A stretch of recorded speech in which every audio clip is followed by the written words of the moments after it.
What's up, guys? This is Colin with Kingdom Culture Counseling. Today I want to give you 3 ideas for how to begin to resolve conflicts in marriage. So I've been married about 10 years now, and man, I remember the first couple years of marriage were so hard, and I really wish that we had gone to see a marriage counselor. I wish that someone had taken us under their wing and just shown us how to begin the process when conflicts start, to bring things down, to talk, to work through things. We had no idea what we were doing. And so I want to give you guys a few simple ways to start this process. This isn't going to fix everything, but hopefully this will make things a little bit better and begin that process for you guys to work together as a team.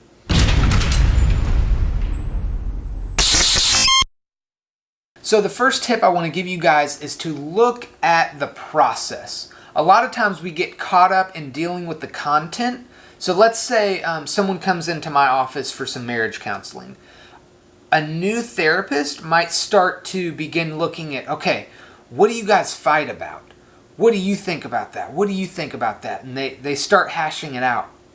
A good therapist will start to pay attention to the way that they communicate with each other. Right? When do they start to get heated? What happens right before that?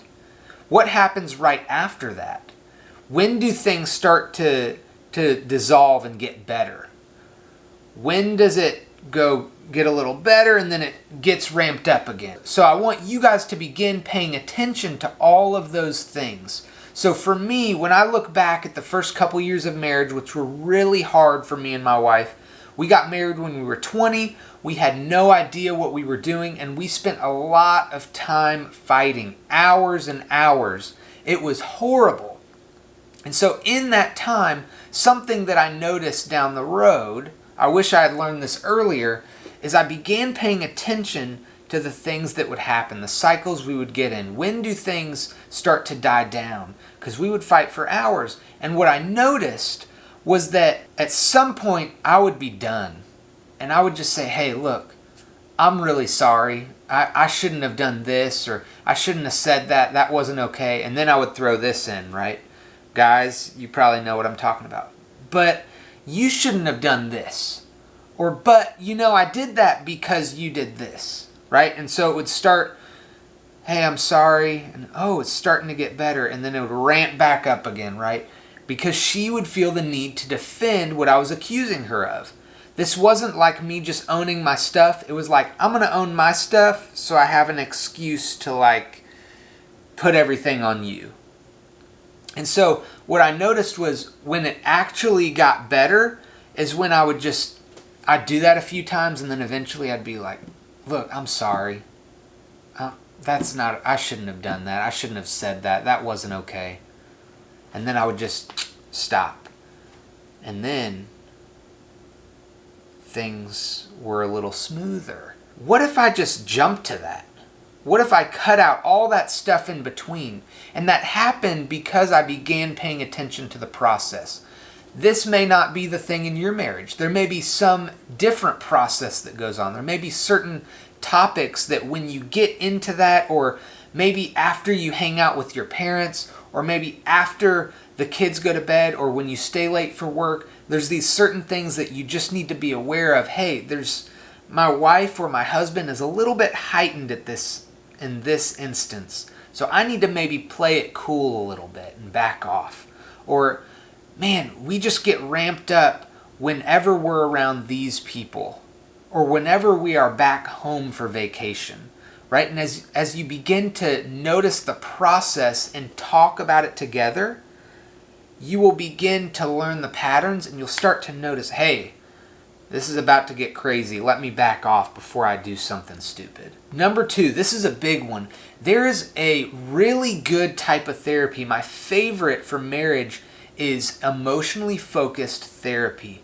And the idea in this, I'm not going to go all the way into it, but a lot of the conflict that we experience is a result of us expressing our secondary emotion, like anger, instead of our primary emotion. And so if we can begin to express what's really going on and be vulnerable and express what's going on below the surface, a lot of the anger and the things up here that cause the conflict go away. So I'm going to put a link down below in the description for this. There's a really good worksheet. I'm going to put it right here. There's this really good worksheet. Can you guys see that? So I want you guys to picture an iceberg with anger at the top, right? Above the water. Below the water, you've got all this stuff going on, right? These different kinds of emotions that we might experience that we express as anger. So a few of those are like we've got sadness, we've got disappointment, lonely, maybe you feel overwhelmed or embarrassed, hurt, helpless, pain, frustrated, insecure. Maybe there's grief going on, there's anxiety. Maybe you feel threatened. Maybe you feel guilt, or you're jealous of something, or you're scared, or you're ashamed. And so these things typically come out of us as anger. So one of the huge conflicts that me and my wife had early in our marriage is she would be at home and she was pregnant. We were 21 years old. She got pregnant about a year after we got married, and so she was home alone and I would be going to work. We were both in school at this point, so I'd be going to work at Jimmy John's, riding my bike, doing deliveries, and every time, it felt like every time, maybe it wasn't, but I would be going out the door to go to work.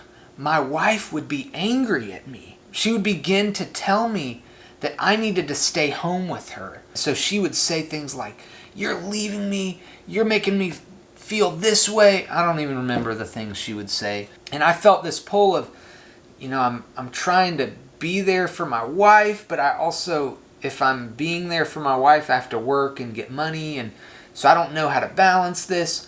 What was going on is that she was expressing this anger towards me, but the truth was there were some deeper emotions going on that she wasn't expressing. What she really was feeling was she felt alone, she felt scared, right? She felt guilty for making me feel this way. She just wanted me to be there. So a lot of these things were a result of the way that she loved me, and she cared for me, and she had respect for me. But do you know what I heard? What came out was her anger, and when her anger came out, my walls would go up, right? And I would get in that fight or flight mode, and I would begin getting defensive, and I would get on the attack. And we would just go round and round in circles, because when I came home, man, I had been all night riding my bike thinking about it, right? What would I say to her right now? Gosh, I can't believe she's doing that. She's making me feel this. And then it would just get that ball rolling, that snowball, and it would just build and build and build. And we would fight all night. But what would have saved that is if we would have just been real about our primary emotions instead of the anger and the defensiveness. So the third tip that I want to give you guys is actually not something that happens in conflict, although it can and really would be helpful if it did. It's something that happens outside of conflict. And the third tip is build each other up. This is something that is so obvious, but I think a lot of times we miss. When we're focusing on conflict, we tend to forget that the opposite actually makes that go away. So a wise man once told me, my problem is I'm trying to not go this way, and so I'm getting close to the line, right? Instead, I need to turn around and go the opposite direction. And so that's what I'm asking you guys to do right now. Instead of being heightened and aware of, if my wife or husband's needs don't get met, they go into this mode. If my needs don't get met, I go into this mode. Instead, what if we focus on, when I meet my wife's needs, she typically meets my needs naturally. And when my needs are met, I naturally meet her needs. And so if we are in this relationship where we are constantly building each other up, it's a lot harder to get into those conflicts. And maybe you notice that you're starting to get into those conflicts, and you need to take a step back and just reverse that cycle, flip it upside down. And you may need to, you notice that your wife is on the defense, and you think, why is she on the defense right now? Oh, yeah, I said that. That's right. So maybe instead of trying to throw this back at her, you just say, hey, you know what, babe, I love you. This is stupid. I shouldn't have said that. I notice you do so much for our family. You do so much for the kids, and you are amazing. You find the need that your wife has, and you try to meet that need. It's so simple. And now it's important to understand everybody has different needs, right? I can't give you the exact thing that your spouse needs. That's something that you guys need to figure out. And this goes back to number one. Pay attention to the process. Talk about the process with your spouse. This is not something to go into alone. Some people need to do that, but a lot of you guys are able to sit down with your wife or your husband and say, hey, what typically happens in a fight? Let's line this up. Let's work through this and figure out how can we avoid this. If you can join up as a team and figure out that process, figure out what each other's needs are, right? There's a lot of great resources out there. We talk about the love languages, right? Everybody has different needs, and you need to figure out what the need is for your spouse. Now, again, I kind of hit on this last video. This is a team thing, but it's also an individual thing. So I need to hold myself responsible. If my needs aren't met, that doesn't mean that I am allowed to treat my wife poorly. No matter what she does, it does not matter what it is. If I don't respond in a loving way, it's wrong. And that's the truth. And so we need to be aware of that. So something really wise that Emerson Eggerichs says is he said he prayed about this. He tried to figure out, so who should, when you get into a conflict, who should be the one that stops it, or who should be the one that just cuts to the chase and says, look, I love you. Let's be a team. Let's work through this. I'm sorry. I shouldn't have done this. I'm owning it. Right? Which one should do that? The husband or the wife? And he says, whichever one believes they are the most mature, that person should do it. Thank you guys for watching this video. My name is Colin with Kingdom Culture Counseling. If you know somebody that would benefit from watching this video, please, please, please share it with them. If you know somebody that would benefit from meeting with me for counseling, I have my website down here in the description, kingdomculturecounseling.com. Go ahead and check that out. Go ahead and subscribe up here, watch my latest video, and I will see you guys next week.